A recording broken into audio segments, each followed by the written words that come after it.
Record আর Ronaldo একে অপরের সমার্থক, যেখানে রোনালদো সেখানেই রেকর্ড। এবার উজবেকিস্তানের বিপক্ষে গোল করে টানা ৬ বিশ্বকাপে গোল পাওয়ার অনন্য কীর্তি গড়েছেন রোনালদো। নাম লিখিয়েছেন গিনিস বুক অফ ওয়ার্ল্ড রেকর্ডে।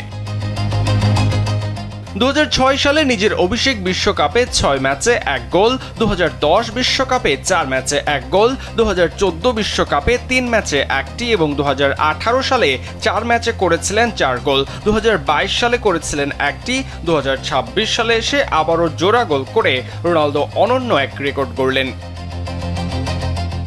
৪১ বছর বয়সে রেকর্ড বুকে নাম লেখাতে শুধুই যে রোনালদোই পারেন। গিনিস বুক অফ ওয়ার্ল্ড রেকর্ডের সামাজিক যোগাযোগ মাধ্যমে পোস্ট করে রোনালদোকে অভিনন্দনও জানানো হয়েছে।